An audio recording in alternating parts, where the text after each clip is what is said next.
we go to an outstanding temple in a temple town called Chidambaram, the home of Lord Nataraja, the cosmic dancer.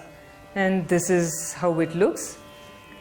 What you are seeing here is a golden roof.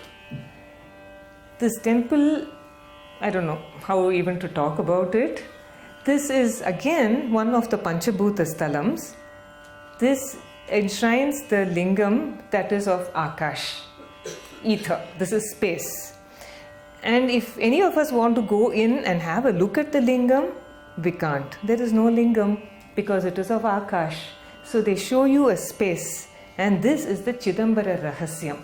They have a golden string of bilva leaves, the bilva that is used to worship Shiva. That is strung there, and the lingam is for us to visualize. It is beyond the concept of the ordinary devotee. And for them, there is a Nataraja, the cosmic dancer. He is dancing away over there in all his glory. He is the Utsava Murti. Then this again is a very different kind of a Kshetra in one space, as big as it may be. It's huge, this temple complex. You face Shiva here and you look at Nataraja, you turn around and you see a huge Vishnu who is reclining on his serpent Adisesha. That is Govindaraja Perumal. He is Govindaraja. There is Vishnu over here. So you look, you stand, you don't have to move. You have to look here, you see Shiva, you look here, you see Vishnu. It's an amazing temple. And there was this great dynasty called the Cholas that ruled between the 9th and the 13th centuries. And one of the early Chola rulers lost his heart to the Lord of Chidambaram, and he completely covered this with gold. This was in the 9th century, and from that time onwards there was no looking back. All the Chola kings considered Lord Nataraja as their family deity or the Kula Deivam, and the contributions to this temple are extensive.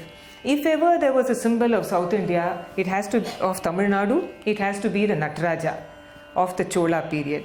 To every Shiva temple, the Chola rulers donated a bronze image or a gold image or a silver image or an image made of an alloy of 5 metals to the Shiva temples. Many of them are in worship, many of them are in museums today. So now, how old is this temple? I have to fall back into my own old pattern of saying we cannot put a date on this temple till such a time as the 7th century, when again this trio of Appar and Tirunjana Sambandar and Sundaramurti Nayanar went and sang about the glory of the deity of Lord Nataraja.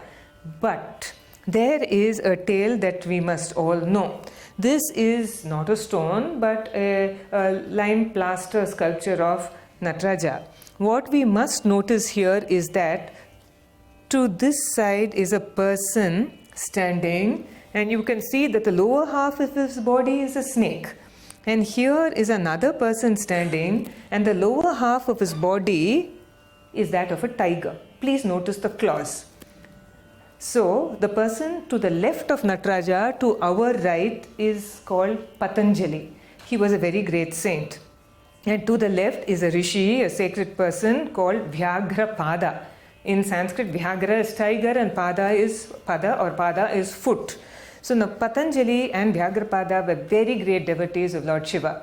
And Chidambaram then was a forest, a big, dense forest, not just an ordinary forest, it was a mangrove forest.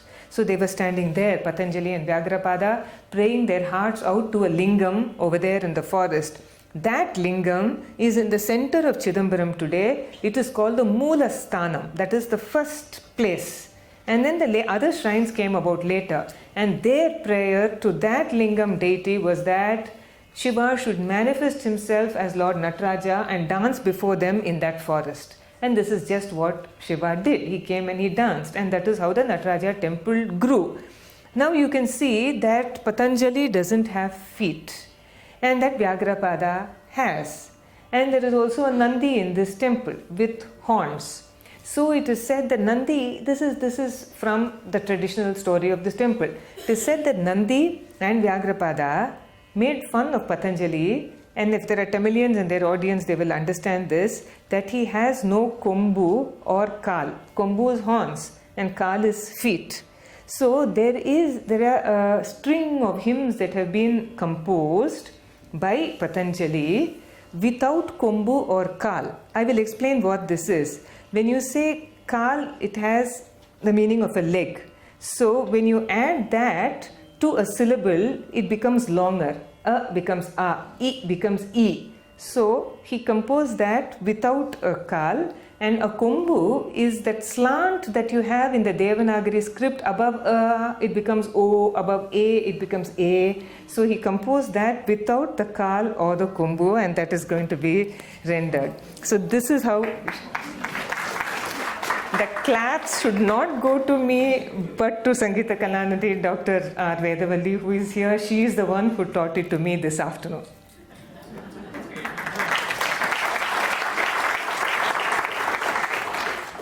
So this is the entrance to the Chidambaram temple today. This is the east entrance, and we all use it, but this is not the main entrance to the temple. The south is the main entrance, and we will see it very soon. So as we go in through this, we will see this very, very nice sculpture of Uma Sahita, that is Shiva and Parvati. And then there are very beautiful stucco sculptures on the Gopuram. These are all there. Now this is what people who are interested in the fine arts come to Chidambaram to see. We are passing through the stone base of this Gopuram. Again you have dancers and musicians. As we were taking a north to south route, I had to show you Tiruvannamalai first before coming to Chidambaram. But it is Chidambaram which is really, really well known for these sculptures of the 108 dance movements given in the Natya Shastra of Bharata. These are the Karanas. In the east and the west Gopurams, that are the oldest entranceways to the temple, belonging to approximately the 12th century AD, of the time of the Chola rulers, so painstakingly have they carved in these little squares or rectangles each of the 108 Karanas. Please think of the effort that they have taken. They must have completely read of the Natya Shastra of Bharata, or they must have watched dancers in actions, or they must have known dance themselves. They may have been practitioners, and to sculpt each carving in precisely the same form as defined by Bharata and the Natya Shastra is no mean task. No signature is there, not one name left behind. This is how it looks. On either side, a glorious expression of the 11th, 12th centuries. Now this is one of the Karanas. Now I would like to point out that above each of the 108 Karanas, in the east and the west Gopurams of the Nataraja temple in Chidambaram, you will find these inscriptions. They are the corresponding verses from the Bharata's Natya Shastra that have been etched over there. So this is the work that has been done in the 13th century. You're putting that sculpture and you're putting the corresponding verse on top. Now which script is this in? This is a special script called the Grantha script that is used primarily in Tamil Nadu, and the language is Sanskrit because the Natya Shastra is written in Sanskrit. The language remains the same. The script here is Grantha. So now we go to the west Gopuram. I am just skimming the surface of this temple. This is the west Gopuram. These are all the sculptures you find on the top, and the lovely sculptures you find in granite. And again you find the Karanas. Here you can clearly see the etchings on top. So if you were a dancer and you went there, you could do it. But so many dancers have really worked on this. No words are necessary. And if you find that the faces are not clear, it's because we are talking about something that has been done in the 13th century and has been put to a lot of wear and tear also, because I'm sorry to say we are not a country that treasures its heritage very well. So these are all the Karana sculptures on the west Gopuram. This is how they look, and this temple is very, very well known for that. These are the inscriptions giving you a lot of history, plenty of history about this temple.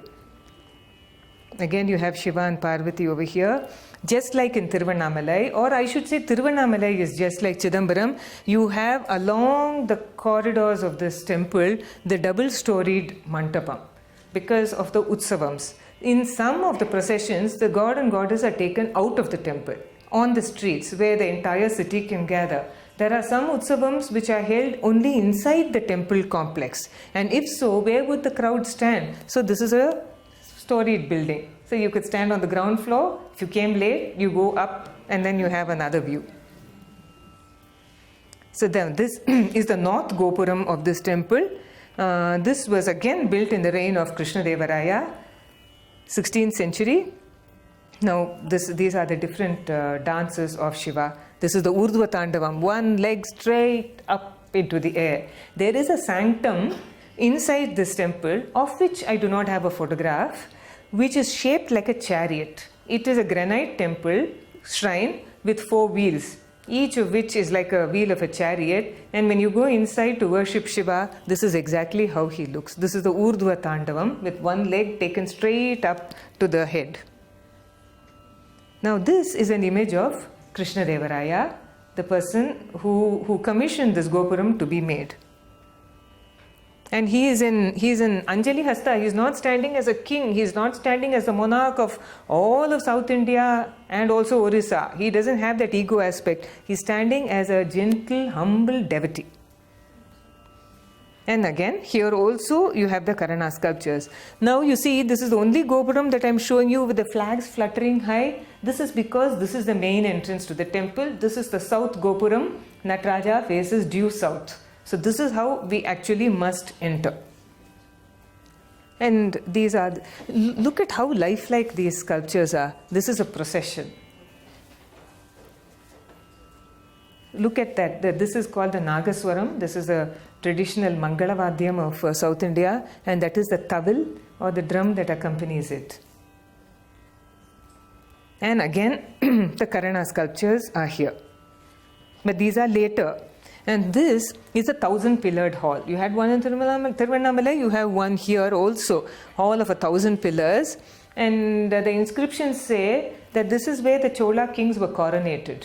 The coronation would take place in their capital city, which was Tanjavur, and later in a place called Gangaikonda Cholapuram. Soon they would hurry to Chidambaram because this was their tutelary deity, and the coronation or the Pattabhishekam would happen here in the 1,000-pillared hall.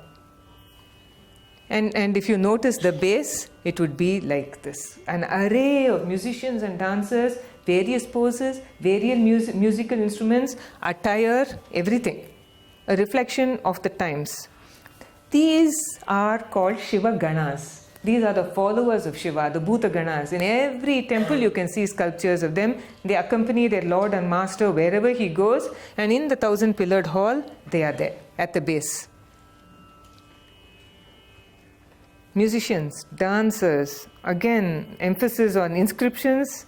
They give us the history of not only this temple, and this is also called Shiva Ganga, just like in the Ekamarnatha temple, Tiruvannamalai temple. Here also is Shiva Ganga. It's a very big tank and a very clean tank. Once again, the Ratha. I'm only showing you a small one because the big one could not be photographed due to the crowds.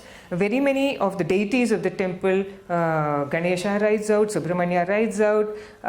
Goddess here is called Shiva Kama Sundari. She is in a sanctum of her own, and that sanctum itself looks like a huge temple.